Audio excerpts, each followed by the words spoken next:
Hi అండి, welcome back to my channel. నువ్వుంటే నా జతగా సీరియల్ ఈరోజు ఎపిసోడ్ ఏం జరిగింది ఏంటి చెప్పేయడానికి అయితే వచ్చేసాను అనమాట. నేను సీరియల్ చెప్తూ ఉంటాను, మీ పని మీరు చేసుకుంటూ నేను చెప్పే సీరియల్ వింటూ హ్యాపీగా ఎంజాయ్ చేసేయండి. అరుణ సీరియల్ బాగుంది, చక్కగా చెప్పావు, అర్థమైంది అనుకుంటే మర్చిపోకుండా నా ఛానల్ని లైక్ చేయండి, షేర్ చేయండి, సబ్స్క్రైబ్ చేసుకోండి. అలాగే కింద బెల్ సింబల్ ఉంటుంది కదా, దాన్ని గట్టిగా ఒక బాదేసేయండి.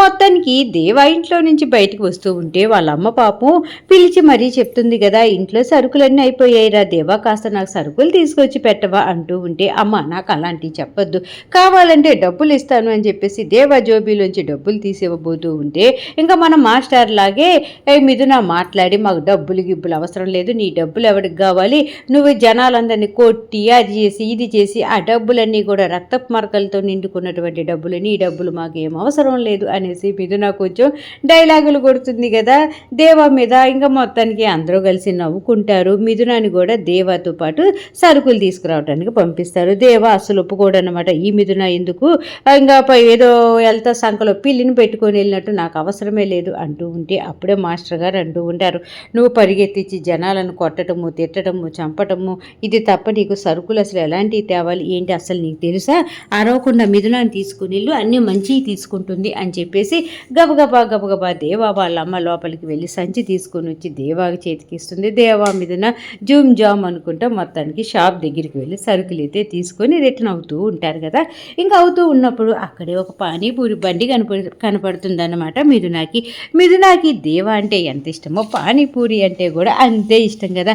కాబట్టి దేవా నేను పానీపూరి తింటాను అని చెప్పేసి దేవాని అడుగుతూ ఉంటుందన్నమాట.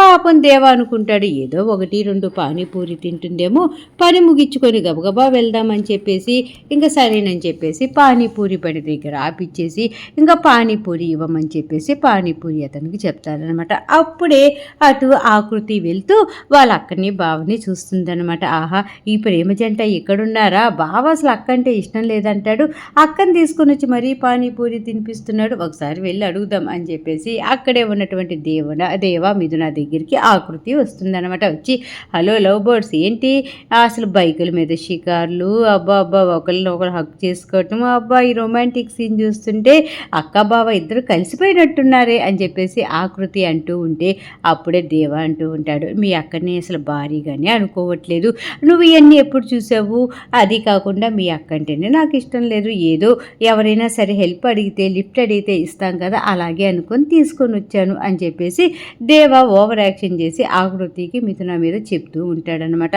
అప్పుడే ఆకృతి అంటూ ఉంటుంది, అవునా బావా, నిజమా బావా అని చెప్పేసి ఆకృతి కూడా దేవాని ఆట పట్టిస్తూ ఉంటుందన్నమాట. ఇంకా మిథున లటలట పానీపూరి బండిలో ఉన్నటువంటి పానీపూరీలు మొత్తం టపటపా లాగిస్తూ ఉంటే, అప్పుడే దేవా అంటూ ఉంటాడు, ఏంటి ఇన్ని పానీపూరి తింటున్నావు అని చెప్పేసి దేవా మిథున అంటూ ఉంటే, మిథున అంటూ ఉంటుంది, నాకు పానీపూరి అంటే చాలా ఇష్టం, నాకు నచ్చింది ఏదైనా సరే నేను వదులుకోను, అది ఇది అనేసి ఇంకా మిథున చెప్తూ ఉంటే, అప్పుడే ఆకృతి అంటూ ఉంటుందన్నమాట, బావా నీ ఆస్తులు అన్నీ అమ్ముకోవాల్సి వస్తుంది, అక్క తినే పానీపూరి, అక్కకి ఏదైనా ఒక వస్తువు ఇష్టమైనా సరే, తినేదైనా సరే, మనిషి అయినా ఏదైనా సరే వాళ్ళ గురించి ఎంత దూరమైనా వెళ్తుంది, ఎంత కష్టమైనా పడుతుంది, అక్కకి పానీపూరి కూడా అంతే అని చెప్పేసి మిథున గురించి ఆకృతి దేవాకి అంత అర్థమయ్యే విధంగా చెప్తూ ఉంటుందన్నమాట. అప్పుడు దేవా అంటూ ఉంటాడు, అవును నిజమా, ఇప్పుడు పానీపూరి కాబట్టి ఇన్ని తినింది, అదే ఆ బండి మీద ఉన్నటువంటి పచ్చిమిరపకాయలు తింటుందా, అవి తిందు, ఎందుకంటే అవి మంట కదా, నాకు చెప్తున్నారు హిస్టరీలు అనేసి దేవా అనగాని మిథున అక్కడ ఉన్నటువంటి పచ్చిమిరపకాయలు టపటపా కరకర నవిలేస్తూ ఉంటుందన్నమాట. ఓ పక్క దేవా అంటూ ఉంటాడు, ఏంటి నీకేమైనా పిచ్చి పట్టిందా ఏంటి మిథున, ఇంక తినమాకు అంటూ ఉంటే మిథున అంటూ ఉంటుంది, నా ప్రాణాలు పోయినా సరే ఇప్పుడు నువ్వు నాతో అన్నావు కదా, నిన్ను దక్కించుకోవటం కోసం నేను చచ్చిపోయినా పర్వాలేదు, నువ్వే నా పంచ ప్రాణాలు, ఈ పచ్చిమిరపకాయలేంటి ఇంకేమైనా తినగలను, ఇదిగో నన్ను తక్కువ అంచనా వేయి, మాకు నువ్వంటే నాకు చాలా ఇష్టం అని చెప్పేసి దేవా ఎంత చెప్తూ ఉన్నా సరే మిథున ఆపకుండా పచ్చిమిరపకాయలు తింటూనే ఉంటుందన్నమాట. అప్పుడే ఆకృతి అంటూ ఉంటుంది, బావా నువ్వంటే మా అక్కకి చాలా ఇష్టం, మా అక్కకి ముందు నీకంటే కూడా మా నాన్న అంటే పంచ ప్రాణాలు, మా నాన్నతో ఒక్కరోజు చూడకపోయినా, మా నాన్నతో మాట్లాడకపోయినా అవి అస్సలు ఉండేది కాదు, అలాంటిది నీ కోసం మా నాన్నను కూడా ఎదిరించి మా నాన్నను వదిలేసి మరీ నీ దగ్గరికి వచ్చేసింది, ఆ లెక్కన ఒకసారి ఆలోచించు, మా అక్కకి నువ్వంటే ఎంత ఇష్టమో అని చెప్పేసి ఇంకా ఆకృతి చెప్పేసి చెప్పేసి నేను వెళ్ళొస్తాను అక్క బావ అని చెప్పేసి ఆకృతి అక్కడి నుంచి వెళ్ళిపోతుందన్నమాట. ఇంకా అప్పుడే ఇంక దేవ గబగబా మిథునాన్ని తీసుకొని ఇంటికి బయలుదేరతాడు. నువ్వు ఉంటే పిచ్చి పిచ్చిగా ప్రవర్తిస్తున్నావు, రా ఇంటికి వెళ్దామని చెప్పేసి బండికిచ్చుకొని ఇంటికి తీసుకొని వెళ్తూ ఉంటాడనమాట. ఇంకా ఈలోపే పాపం మాస్టర్ గారికి రావాల్సిన పెన్షన్ లేటుగా అవుతుంది. అయ్యో ఇప్పుడు పండగ వస్తుంది, ఇంట్లో ఖర్చులు చాలా ఉన్నాయి, నేను ఎలా చెయ్యాలి, ఎవరిని అడగాలి, అడిగితే మటుకు ఎవరు ఇస్తారు అనేసి చాలా ఆలోచిస్తూ అటు ఇటు తిరుగుతూ ఉంటే అప్పుడే అక్కడి నుంచి సూర్యకాంతం వల్ల ఆయన ఇద్దరు కూడా ఏదో స్థలం అమ్ముడు పోయింది, డబ్బులు భలే వచ్చాయి, ఇంకొంచెం డబ్బులు పోగైతే మనం ఓన్గా ఇల్లు కట్టుకోవచ్చు మొగుడ్స్ అనేసి సూర్యకాంతం వాళ్ళ ఆయన ఇద్దరు మాట్లాడుకుంటూ మొత్తానికి వస్తూ ఉంటే అప్పుడే మాస్టర్ గారు పిలుస్తారనమాట. ఒరే ఆగండి అనేసి అనగానే ఆగుతారు. ఒరే నాకు ఇల్లు ఈసారి పెన్షన్ రావడానికి కొంచెం లేట్ అవుతుంది కాబట్టి ఇల్లు జరగటానికి కొంచెం అమౌంట్ కావాలి, మీరు ఈ నెలలో ఇచ్చే 100-200 కాకుండా మాకు ఎక్కువ అమౌంట్ ఇవ్వండి అని చెప్పేసి మాస్టర్ గారు సూర్యకాంతాన్ని వాళ్ళ ఆయన్ని అడగగానే ఇంకా సూర్యకాంతం రాగాలు తీస్తుందన్నమాట. అయ్యో మామయ్య గారు, మాకు లక్షల ఆదాయం వస్తూ ఉంటే మేము ఇక్కడ ఎందుకు ఉంటాం చెప్పండి, అయినా కూడా డబ్బులు వస్తూ ఉంటే మీకు ఇవ్వక ఎవరికి ఇస్తాము, అస్సలు బాగోలేదు ఈ స్థలాల వ్యాపారం అనేది, మీకు తెలియంది ఏముంది మామయ్య గారు, అది ఇది అని చెప్పేసి ఓవర్ యాక్షన్ చేసి అన్ని అబద్ధాలు చెప్తూ ఉంటుందన్నమాట. ఇదిగోండి ఎలాగో మీరు డబ్బులు అడుగుతున్నారు కదా, కాబట్టి మా దగ్గర ఉన్నటువంటి 150-200 చూసి ఎక్స్ట్రా ఇస్తాంలేండి అనేసి అనగానే ఈలోపే బాగా కోపం వస్తుందన్నమాట. దేవ వాళ్ళ అమ్మకి శారద గారికి కోపం వచ్చి, ఒరే ఆ 150-200 మాకేం అవసరం లేదులే, నువ్వు నీ భార్య ఎవరు కనపడకుండా బిర్యానీ తీసుకుని దొంగతనంగా తినండి అని చెప్పేసి చెప్తుందన్నమాట.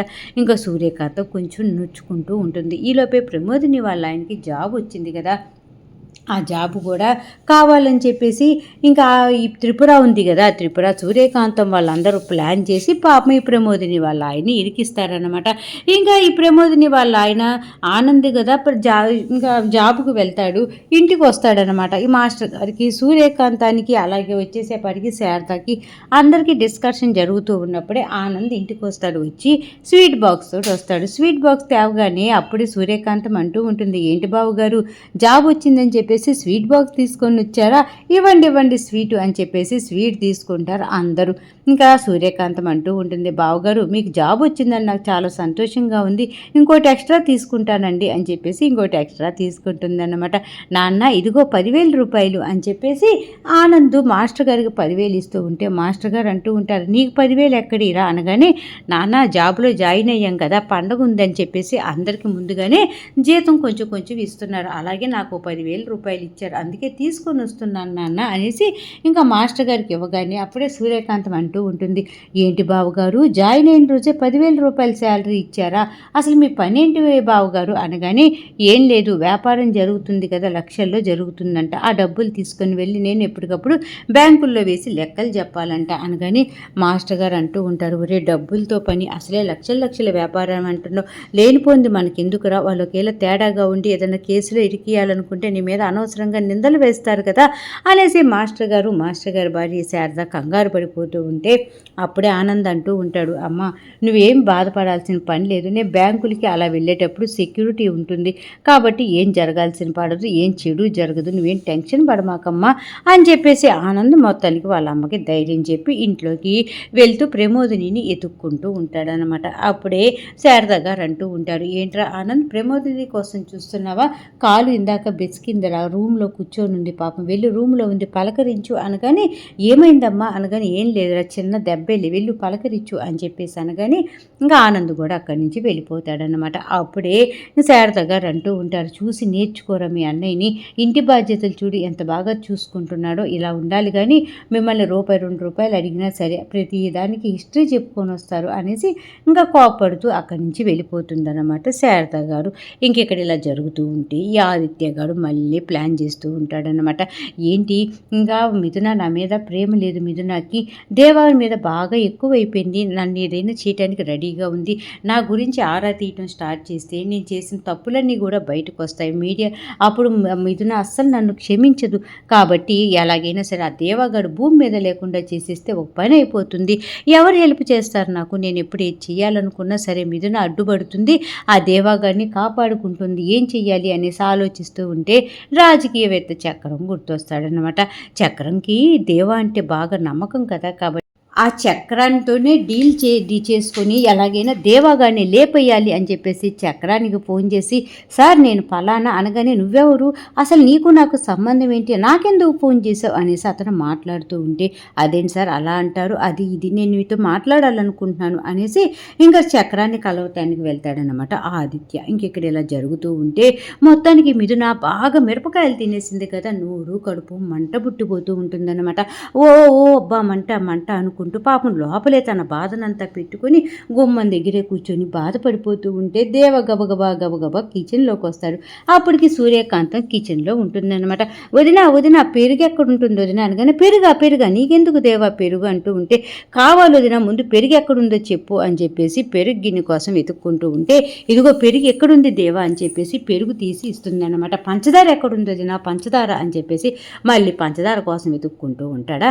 ఆ పంచదార డబ్బా కూడా ఇవ్వగానే పంచదారలో పెరుగు రెండు కలిపేసి మొత్తానికి మిథున దగ్గరికి తీసుకొని వెళ్తాడు. మిథున నువ్వు ముందు పంచదార పెరుగు తిను, నీ కడుపు కొంచెం చల్లారుతుంది, ఏంది ఇంత మంట తిన్నావు చెప్తుంటే వినలేదు కదా మిథున, నువ్వు ముందు తిను చూడు ఎంత మంట వస్తుందో అని చెప్పేసి గబగబా పెట్టబోతూ ఉంటే మిథున వద్దంటే వద్దని అస్సలు తినదన్నమాట. దేవా కంటే ఎక్కువగా మొండిగా ప్రవర్తిస్తూ ఉంటుంది. ఏయ్ నీకు దెబ్బలు పడతాయి, నువ్వు ముందు తినవా ఏంటి ఓవర్ యాక్షన్ చేస్తున్నావు, ముందు పెరుగు తినమంటే తింటావా లేదా అని చెప్పేసి గట్టిగా గదుముతూ ఉంటే ఇంకా చేసేదేమీ లేక మిథున పెరుగు పంచదార కలిపి తెస్తాడు కదా, దేవ తింటూ ఉంటుందన్నమాట. అప్పుడే మిథున అంటూ ఉంటుంది, దేవ నా మీద నీకు ఇంత ప్రేమ ఉంది కదా, మరి ఎందుకు ఆ ప్రేమ అంతా దాచుకుంటున్నావు అనగానే, ఇదిగో నువ్వు లెగిస్తే నా విషయం గురించి ఎత్తమాకు, ఏదో మాట అన్నాననుకో గబగబా అన్ని పచ్చిమిరపకాయలు ఎవరైనా తింటారా, అసలు నువ్వు బుద్ధుందా నీకు, అయినా ఒక్క మాట అంటే అసలు నువ్వు పడవా, ఇలాగున్నావేంటి అని చెప్పేసి దేవ మిథున నడుస్తూ ఉంటే మిథున అంటూ ఉంటుందన్నమాట, నీ విషయంలో ఎవరు ఏ మరిసినా సరే నాకు కోపం వస్తూ ఉంటుంది, నిన్నెవరు ఏదైనా అన్నా కూడా నేను ఒప్పుకోను, అసలు అలాంటిది నువ్వు నా గురించి నీ మీద ప్రేమ లేదు అంటూ ఉంటే ఎలా తట్టుకోగలుగుతాను, చూడు దేవా నీకోసం నేను ప్రాణాలు ఇవ్వటానికైనా రెడీగా ఉన్నాను, ఈ జీవితానికి ఈ జన్మకి నువ్వే నా భర్తవి, నేనే నీ భార్యని 100 సార్లు చెప్పాను ఇదే మాట, పదే నీకు ప్రేమ నేనంటే నీకు అపారమైన ప్రేమ ఉంది, కాకపోతే నువ్వు మా నాన్న చెప్పాడు కదా కండిషన్, కాకపోతే నా మీద ప్రేమ లేనట్టుగా నటిస్తున్నావు కదా చెప్పు దేవా అనేసి మీద నా పెరుగు పంచదార దేవా నోట్లో పెడుతూ ఉంటే అన్ని ప్రశ్నలు దేవాన్ని అడుగుతూ ఉంటుందన్నమాట. అప్పుడు దేవా అంటూ ఉంటాడు, మీ నాన్న ఏదో నిన్ను నన్ను విడగొట్టాలి అని చెప్పేసి ఇంకా ఏదేదో మాట్లాడాడు, కాబట్టి నీ మీద నేను ప్రేమ ఉన్నా సరే ప్రేమ లేనట్టుగా నటిస్తున్నాను అనేసి నువ్వు ఫీల్ అవుతున్నావు, నువ్వంటే నాకు అసలు ఎక్కడ ప్రేమే లేదు, ఇప్పుడే చెప్తున్నాను చూడు మీదన, నువ్వంటే అసలు నాకు ఎటువంటి ప్రేమ లేదు, నేను నా జీవితంలోకి తీసుకోవాలనుకోవట్లేదు, అసలు నేను భారీగానే అంగీకరించదలుచుకోలేదు, అలాంటిది నువ్వంటే నాకు ఎలా ఇష్టం ఉంటుంది, మీ నాన్నకి ఏదో మాట చెప్పాను కదా అని చెప్పేసి నీకు నేనైతే ఎటువంటి అబద్ధం చెప్పట్లేదు, ఇదిగో తిను అని కడుపులో మంట తగ్గుతుంది అనేసి పెరుగు ఆ పంచదార గిన్నె ఇంకా మిథున చేతుల్లో పెట్టేసి దేవా అక్కడి నుంచి వెళ్ళిపోతాడనమాట.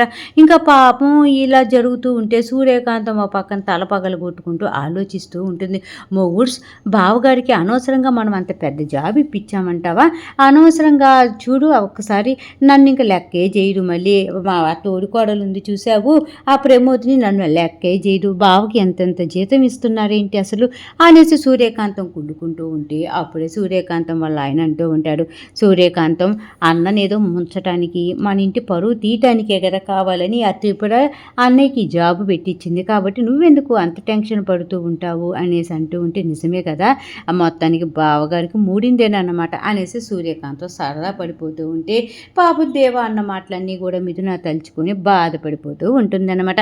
మొత్తానికి సీరియల్ నువ్వు ఉంటే నా జతగా సీరియల్ ఎపిసోడ్ ఈరోజు ఈ విధంగా జరిగిందండి. సీరియల్ బాగుంది, చక్కగా ఉంది, అర్థమైంది అనుకుంటే మర్చిపోకుండా నా ఛానల్ని లైక్ చేయండి, షేర్ చేయండి, సబ్స్క్రైబ్ చేసుకోండి, కింద బెల్ సింబల్ ఉంటుంది కదా దాన్ని గట్టిగా ఒక్క బాధేసేయండి. రేపు రాబోయే నువ్వుంటే నా జతగా సీరియల్ ఎపిసోడ్లో మళ్ళీ కలుద్దాం, అంతవరకు ఉంటా. మరి ఈ సీరియల్తో పాటు చాలా రకరకాల సీరియల్ చెప్తున్నా కదా, ఒక్కసారి నా ఛానల్లోకి వెళ్ళి చూసేయండి.